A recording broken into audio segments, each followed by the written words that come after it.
Oh yeah, I'm back in action May 19th. But I had to come see my big brother do his thing. He came in shining with the spikes on the shoulders, and he came in using the shoulders, the shoulder rolls, looking so good. I got to use that May 19th. And it was a good fight, competitive fight. But like always, he came out on top, did what he had to do, get the victory. But May 19th, I'm coming in dancing, and I'm leaving out dancing.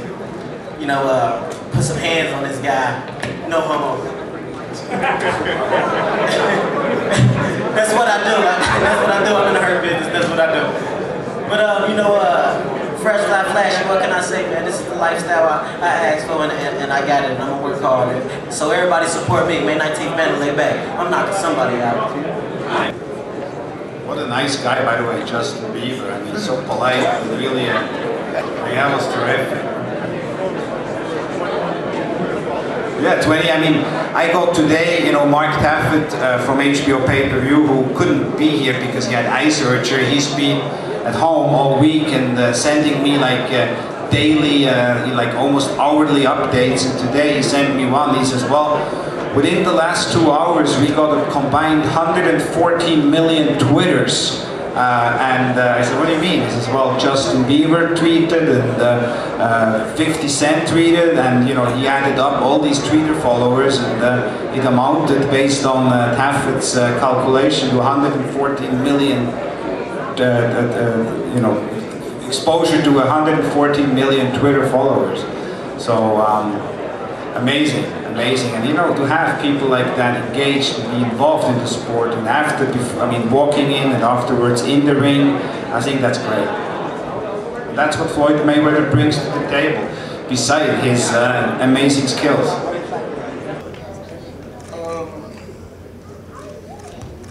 First off, I gotta, thank God, because without God, all this wouldn't be possible.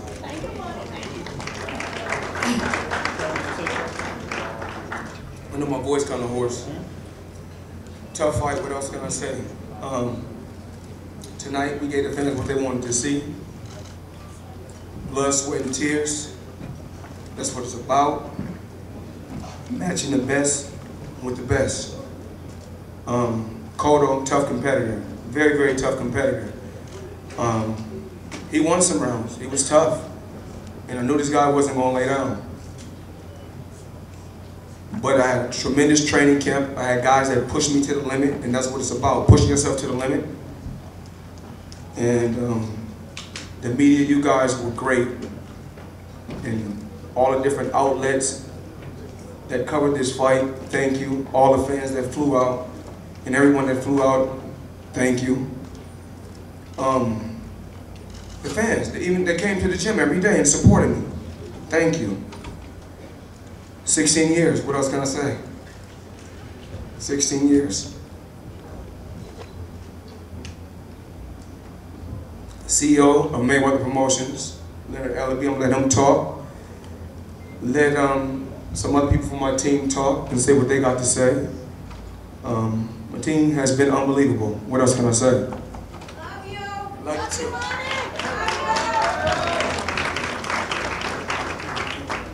Just like he said, we couldn't have done it without the fans. This is, Floyd fought a fight that you guys hadn't seen him fight in quite some time with, because Cotto, he was bringing it.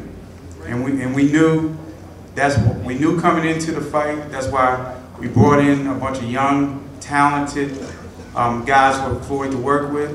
And as he said, they really, really pushed him. Preparation was the key in this victory tonight. Because, like I said, Floyd had to come out and he had to fight hard. Because, round after round, Miguel, you could see that look where he's saying, I'm not gonna give up. He kept on. I think it was the earlier rounds where, the fans were going really wild because Floyd got hit with a jab or two. Floyd come back to the corner and I say, a dog get a bone every now and then. But I have to take my hat off to Miguel Cotto and his team. From the very onset, I've said all along that He's probably the most classiest guy in boxing, you know, when it comes to fighters. You know, it was, in order to make the deal, I'd like to give his advisor, Gabby, is he in here? A lot of credit. Working with Miguel and his team, it's been a great promotion. I'd like to give thanks to what can I say? Another one down, you know, Mayweather Promotions, Golden Boy Promotions, can't be stopped. I'd like to give a special thanks to my partner, Al.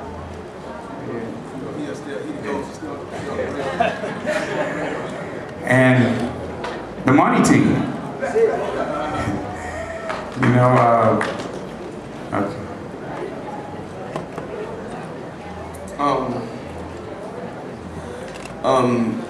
I want the fans and everybody that's in here just give a round of applause to yourself for coming out. You gotta give yourself a round of applause. We gave you guys what you wanted to see.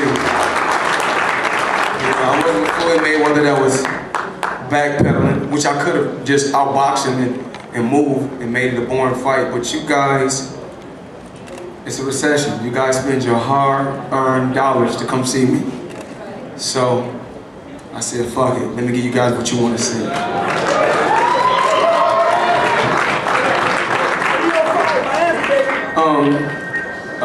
You know, my best friend, he want to get up and say a few things. Come on up.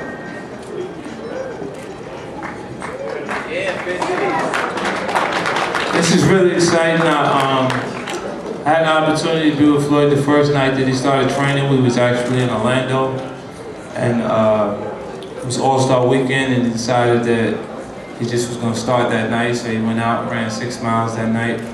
And I've never seen anything like that before in my life, where a person can randomly start training from, we were so far away from the actual gym. You know, before that it was like, we were going to a strip club.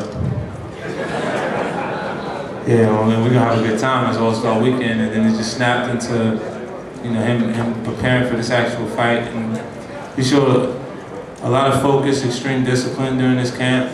So when they say hard work, and they see him say dedication, they understand that we're in sync. And everybody understands what it takes for him to be successful and to continue success. Moving forward, when you see new exciting things coming from Mayweather Promotions, you know, I like to say in advance, I mean, this is Leonard's thing. Like, you see him, his head went up when I said that. He said, don't be announcing nothing that I didn't tell you to announce, and I'm not going to do that. So you people can wait. And when the time is right, you know, Leonard will let you know about those new things that are actually happening. But I'm excited. Yeah, we're actually working on, we own a company called SMS Audio. It's exciting to have an electronics company where we can actually create things that the SMS stands for Studio Master Sound, that has a sound quality and durability to the actual products that allow us to extend the passion for music. It's obvious, you know, what I do, and Floyd actually has that passion that a lot of people don't know that he actually has. And Street King, the SK project, the touring, the music is taking me places that I didn't intend to actually go. And when I traveled to Africa, I saw something that was a bit more extreme than low-income housing in America. So I wanted to do something to contribute to famine, and Floyd has decided to support me on this actual project and invest in it. So the SK project moving forward, they'll get a chance to see. We've partnered with the United Nations World Food Program, being one of the leading charitable organizations against famine and hunger. Having it be a reputable organization that would be sufficient to provide aid for Haiti during the earthquake or Japan during the tsunami was important for us to create a credibility to not just hip-hop culture, but pop culture in general. And you know, looking forward, you'll get a chance to see us give back and do different things. In America, we're utilizing Feeding America as the leading charitable organization against hunger domestically. And you know, just check us out. It's the Money Team.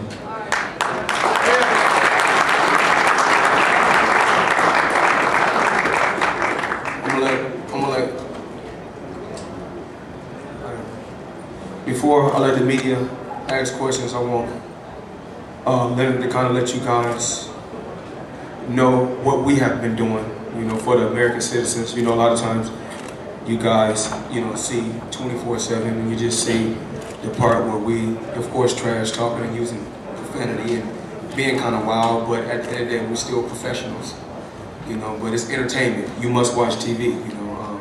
I don't want to be on TV and not give you guys, I don't want to not have you guys glued to the TV. I want to keep everyone always glued to the TV. You know, Miguel Cotto is kind of a quiet guy. You know, most opponents that I face, they don't really say too much, so I have to carry the promotions. I have to carry the promotion, but he fought his ass off tonight, and I commend him, and I take my hat off to him and his team. His ass was ready. I wasn't gonna fold under pressure though, no matter what. You know, I was built for this. I was born for this day. Leonard kind of let the people know what we've been doing for the American citizens. You know, a lot of times you guys just see Mayweather in the flashy cars and, you know, the jury and different things like that. But I do give back to public schools and, you know, 3 square meals to where, you know, kids, you know, it's not able to eat at home every day. So, and some schools don't have computers, and it's just so many things that we have done to give back to the American citizens. And it's a thing that's called the Habitat for Humanity. It's called a Blitz Build, where you build a family house in 7 days. I think we spent like $150,000 for that. And we had a 5K run for that also. We gave $100,000 for that. So we're constantly giving back and feeding American citizens, you know, and that's what it's about. It's not just about making a lot of money, it's also about giving back. You know, I'm blessed to be in this position, and I couldn't do it without the media, and I couldn't do it without the fans. So thank you guys. Just to touch on what he was saying, philanthropy is very something dear and true to his heart. You're going to see quite a bit of things that come out now, you know, because in the past he kind of gets mad when I do this, but you know, I think it's important that people see the other side, because, you know, just watching 24/7, you know, and not having understanding that this is business and it's a promotion, people tend to kind of buy into that concept, and they forget that, you know, he's a human being, you know, and he's out there doing things that, you know, he doesn't like to, you know, take the credit for. But, you know, like I said, I'm gonna start making him take the credit for it, you know. I think we've been doing this for many, many years. We've been giving back, you know, but, you know, they don't want that on 24/7. That's not what they want. They want us being wild, but it's like I said before, it's TV and it's entertaining. At the end of the day, it's about entertaining you guys. You guys have been great. The media, the outlet for so many years, for keeping me relevant for 16 years in the sport. It's just amazing. And my team, the people that don't get the credit, and it's amazing that we're always breaking records. We're always doing record-breaking numbers. Richard Schaefer, you've done an unbelievable job with Golden Boy. I want to commend you. Carrie, HBO, my family. And like I said before, you guys got so many different outlets to where you guys help take me to that next level, and that's what it's about. You know, not just being an ordinary fighter, you know, just doing different things like going on Dancing with the Stars, doing WWE. They help take you and escalate you to that next level. And I gotta thank my team, because we've done a record-breaking purse this fight. I think I made over $32 million tonight. That was my guarantee. But hopefully when it's all said and done, when numbers come in, we do like 60 or 70 million. So thank you. Thank you. Al, thank you. Richard Schaefer, thank you. The media, I know you guys got questions, so let's go. Hey Floyd, congratulations. My dude. On Tuesday, you know, you talked about your health and how your health is important to you, and then tonight, you know, you were in the corner and you made a good spin out and you stayed there and you traded with Cotto. Are you deciding that, you know, hey, you want to be kind of like the 21st century Arturo Gatti or something? What's going on there? Well, every fight is not the same. Every fight is not the same. You don't approach every fight the same. But before I leave the sport, at least I can get the fans one toe-to-toe battle. At least just one. Because I could have stayed on the outside and just outboxed him all day. I was looking for the knockout. And he's tough as hell. He's tough. Oh yeah. Right. Congratulations on the win. You from Puerto Rico? Yeah, Telemundo. You know, I've been there a lot of times. Huh? I've been there a lot of times. Yeah. Congratulations on the win. I wanted to ask you, it seemed like he caught you with a couple of good punches during the fight. Did he ever hurt you at all? No, but he's a good puncher. That comes with the territory. I mean, Miguel Cotto didn't just win 37 fights and got 30 KOs. You know, I'm the first fighter to fight Miguel Cotto at a weight to where he's comfortable. When Miguel Cotto faced Manny Pacquiao, he fought him at 145. A weight to where we know he was uncomfortable. And then when he fought Antonio Margarito, that was the guy that was cheating. So I said, you know, I don't want no excuses. This guy is younger.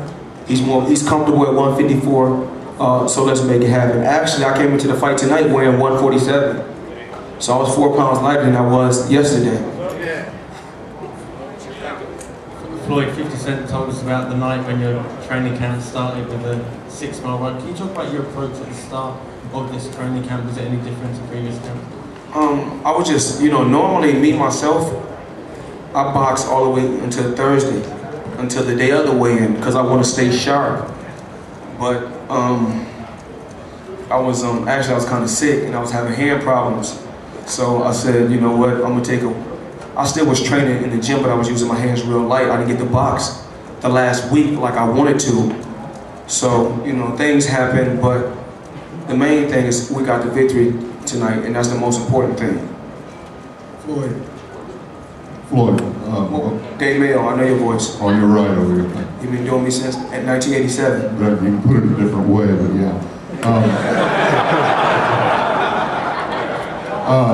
I was curious, Floyd, you said earlier this week that that you didn't think it was very cool to be involved in wars and rumbles and the outcome that can come out of that. But how do you feel about it now? You were in a little one, 4 days later. I think tonight was a cool fight. I think the fans was happy. You know, it's about impressing, you know, of course, self-preservation is the law of the land. I come first, I want to impress myself first, but it's also about impressing the fans and giving them what they want to see.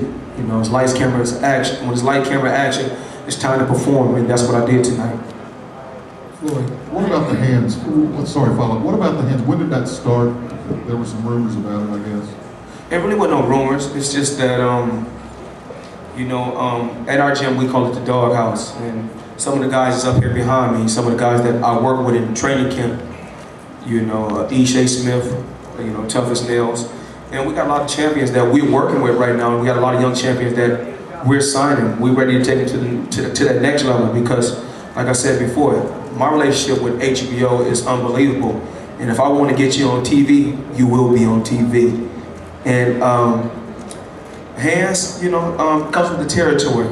But when it's fight night, no excuses. No excuses. We go out there and do what we got to do. Floyd, was there ever, what punches did you feel were the most successful in stopping him when he was coming forward? And then also, was there ever a point in the fight where you felt you were close to a knockout or hurt him enough where you were close? Sometimes I see him, it seemed like, in the fight, it seemed like he was breaking down, but then it seemed like he had come back strong. So I was like, damn, I knew he was in shape. I was hitting him with tremendous shots. And a couple times I hit him to the body. I came back to the corner. Leonard said he was slowing down to the body. I said, you don't see what I see. I'm going to his body with, this guy's in shape. So if it's going to be a war, that's what we got to do tonight. The right hook and the uppercut was working tonight. And actually what I was doing, you know, I don't ever watch tapes of no fighter that I'm facing. So the other night I was at home, so I was just flicking through the TV.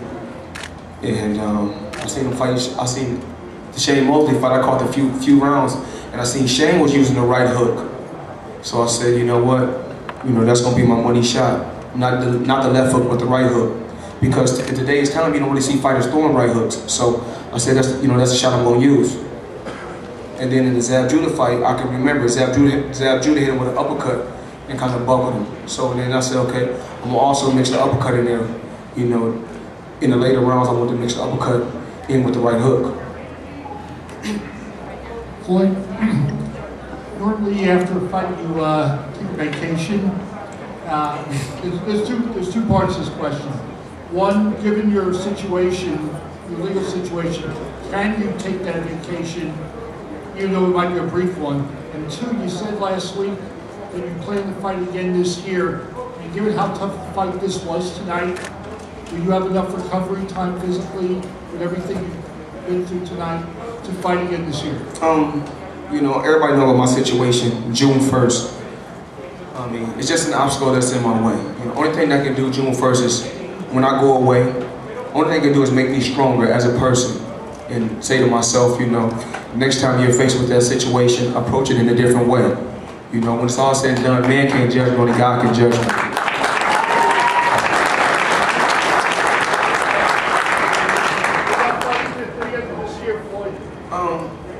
Hopefully, you know, this was a grueling fight tonight. Hopefully, you know, I go home and take some time off and see, you know, where we go from here. You know, normally I come up on this stand, I ain't got no bumps and no bruises, but tonight I got a few bumps, a few bruises, but it's part of the sport. Hey Floyd. Where we at? Right here, Floyd.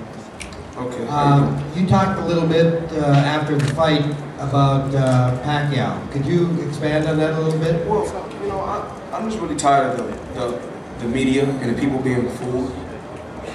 You know, just like, you know, when you guys was watching Face Off with me and Cotto, and then I responded on the Pacquiao situation.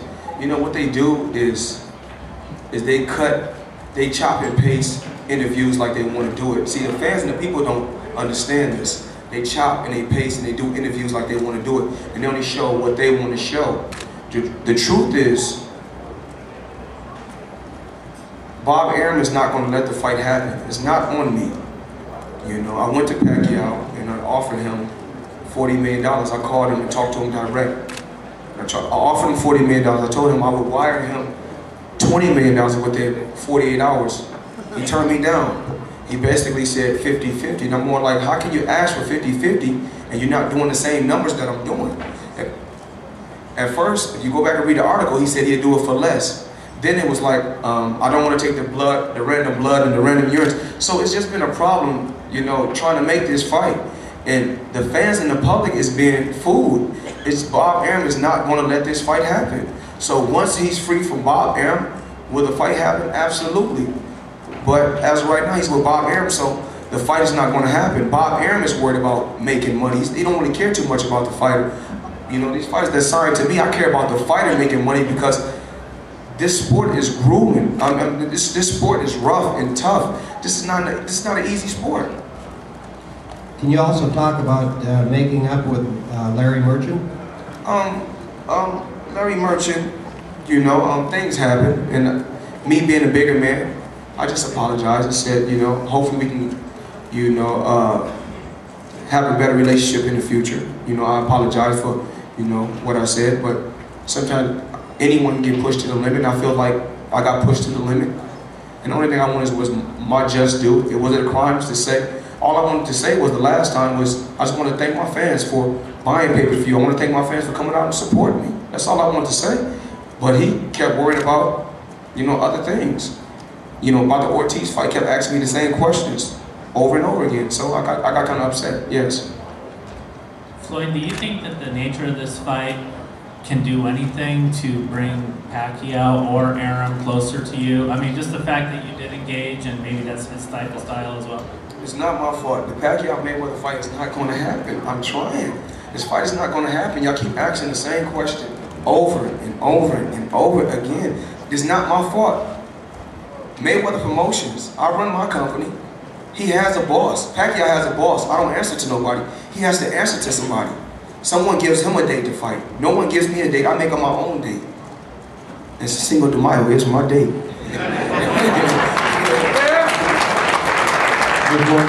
But hold on. A lot of people don't know the history of Cinco de Mayo. A lot of people just think it's just any holiday. It was when, you know, you got to know your history of when I'm fighting. I got to know the history of it. It's when the Mexicans defeated the French.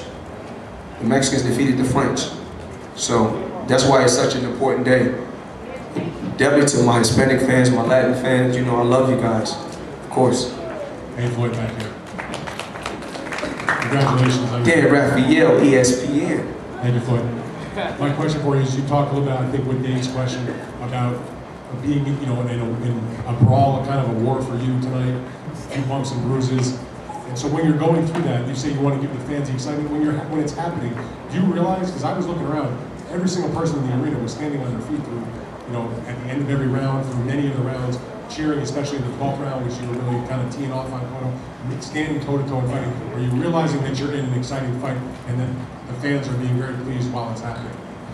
I was just saying, this fight, I was just like, I'm not gonna move. I'm not gonna do too much moving, because I could really make the fight just a very, very easy fight and outpointed the guy and just boxed him and kept him on the outside, if that's what I wanted to do. I was going for the knockout tonight. You know, I was trying to break this guy down. And he was in tremendous shape. He was in tremendous shape. He dished some punishment out, and he took more punishment than he dished out, but he was tough. One other question for you, Floyd. I hear what you're saying about the Pacquiao fight, so my question would be, since that fight is probably not going to happen at the end of this year, if you come back and have another fight, who is out there for you to fight that? There's really not nobody really out there for me to fight anymore. So I can't really say, you know, where my career is going to go from here. You know, I fought basically, you know, it's nothing but the young pups, the young strong pups coming up, and you know, they probably going to try to build a young guy. Well, I was going to ask you about Canelo specifically, because that's the guy that seemed to be grooming for you. What a fight to run against. Canelo's a hell of a fighter. You know, I watched him tonight. I had a chance to watch him fight Mosley, and but I think Mosley competed good to be 40 years old. I think he competed good against a young guy to be 40 years old. And both guys went out there and was at their best tonight. Canelo came out on top, and he's making. I mean, he's a rock star in Mexico. You know, the ultimate goal is to make him a rock star in America. But he's a tough fighter, good fighter. Floyd, you threw, how you doing? Al, what's going on? You threw 687 punches tonight, which is quite a bit for you, more than you would normally throw. Was that... Tell them the story about me and you, Al. Tell them. No. Okay. You're a good guy. The 687 punches, that's a lot for you. And was that primarily because of the pressure that he put on you, or did you plan to do more? Our plan is always, the game plan is always to win. And win and be also impressive. And Cotto shocked me. He was slow, but he was awkward. He was awkward, he was tough. And anybody that's going in there against Cotto, you better be ready. You better be ready. And I mean, his record reflects why he's where he's at. And he deserved to fight. He deserved to fight me. Floyd, over here. You painted all the nice pictures of me for so many years. Thank you very much. You did a superb performance tonight. Was there anything that you felt like you did more or less of, and how would you grade your performance in this bout, knowing that it was a very competitive fight? I can't really grade. I don't really want to grade myself. The main thing is this: it's about winning, and that's what I did. You know, I embrace pressure. I'm not going to fold under pressure. But sometimes you got to realize when you put in this certain situation, if Cotto lose, he can keep his head high. We're both winners tonight. You know, he made a record-breaking purse. You know, and the box office is also going to show record-breaking numbers, and that's what it's about. You know what I'm saying? So I'm not going to grade myself. I just want to keep. You know, I was happy with the victory tonight, and I don't know where we're going to go from here, because we basically fought everybody in the sport. We copy boxing numbers showed that I landed on a more higher percentage than any fighter in boxing history. Highest gate in boxing history, hold the record for pay-per-view in boxing, but someday I want to see a young fighter break my record. That's what it's about, doing record-breaking numbers. There's a lot of exciting fighters out there, you know, that's in the audience tonight. There's so many young, great champions out there, and I commend them, and I do want to see them break my record, yes.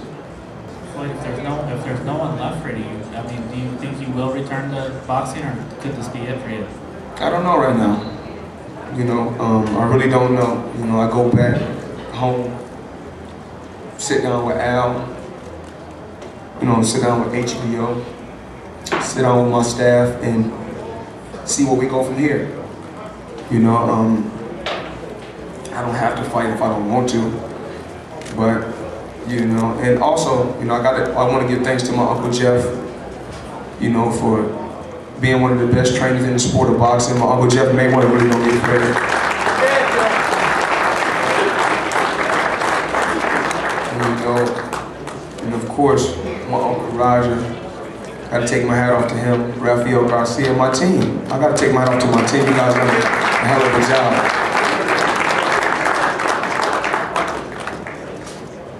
Jesse Vargas went out there tonight, and he was victorious. Lattimore, he tried his best, and they said save the best for last, and I think the last fight was a hell of a fight.